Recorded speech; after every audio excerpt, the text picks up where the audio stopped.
2008 मध्ये नामिबियाच्या वाळवंटात diamond mining कंपनीचे कर्मचारी खणत होते तेव्हा त्यांना जे सापडलं ते कोणालाच अपेक्षित नव्हतं. खोलवर रिसर्च झालं तेव्हा कळलं की हे 500 वर्षांपूर्वी समुद्रात बुडालेलं एक प्राचीन जहाज आहे जे भारताकडे निघालेलं होतं. पण 500 वर्षांपूर्वी समुद्रात बुडालेलं जहाज वाळवंटात कसं काय आलं? बरं, ह्या प्रश्नाचं उत्तर सापडत नाही आणि आणखी रहस्यमय गोष्ट घडली. जहाजात प्राचीन खजिना सापडला. त्यात 2000 पेक्षा जास्त सोन्या चांदीची नाणी, 16 ते 17 टन कॉपर इंगॉट्स, 105 हत्तींचे दात, तोफा, शस्त्र, खगोलशास्त्राची साधनं आणि कापड सापडलं. पण इथे आलं कसं? समुद्रात बुडालेलं जहाज वाळवंटात कसं सापडलं? जाणून घेऊयात या रहस्यमयी जहाजाची कहाणी या व्हिडिओच्या माध्यमातून. पण त्याआधी गाजावाजाला सबस्क्राईब करा आणि नवनवीन अपडेटसाठी बेल आयकॉन क्लिक करायला विसरू नका. नमस्कार, तुम्ही पाहताय गाजावाजा.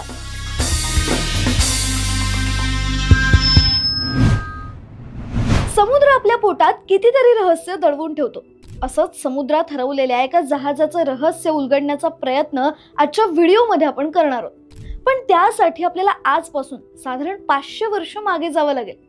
तर साल होतं 1533. बॉम्ब जीजस नावाचं व्यापारी जहाज लिस्बनहून भारताकडे निघालं होतं. प्रवासादरम्यान सगळं ठीक सुरू होतं, पण अचानक काय घडलं काय माहित. समुद्राच्या मधोमध जहाज गायब झालं.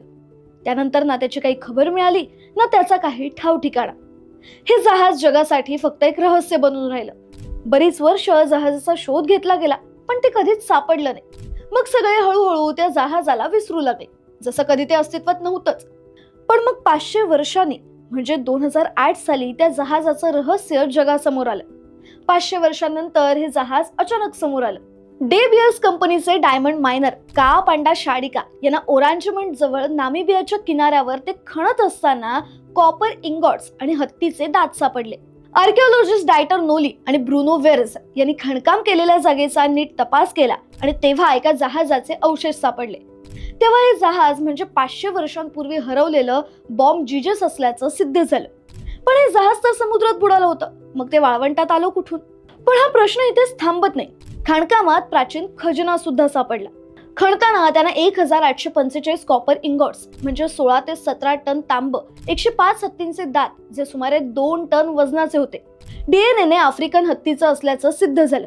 2000 पेक्षा जास्त सोन्या चांदीची नाणी म्हणजे पोर्तुगाली कुझाडो आणि स्पॅनिश रियाल ज्यावर किंग जॉन तिसऱ्याचं चित्र होतं, ज्याची किंमत सुमारे 13 दशलक्ष डॉलर्स आहे.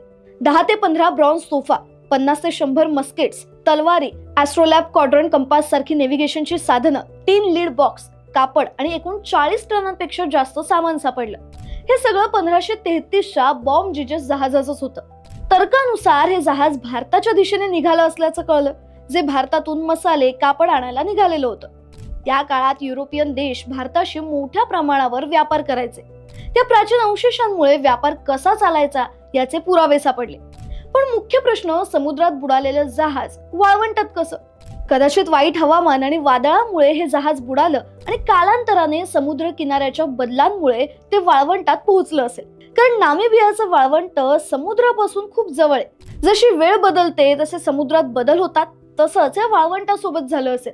अर्थात काही लोक रहस्यमयी शक्ती किंवा शापाची गोष्ट सांगतात, पण वैज्ञानिक नैसर्गिक बदलांचेच पुरावे असल्याचं सांगतात. हा शोध इतिहासात मोठा मानला जातो. पोर्तुगालच्या व्यापारी मार्गाबद्दल, त्या काळच्या जीवनाबद्दल यातून भरपूर माहिती मिळाली. या संपूर्ण घटनेबद्दल तुम्हाला काय वाटतं? आम्हाला कमेंट करून नक्की सांगा. आणि अशाच इंटरेस्टिंग गोष्टी जाणून घेण्यासाठी गाजावाजाला लाईक, शेअर, फॉलो आणि सबस्क्राईब करायला विसरू नका.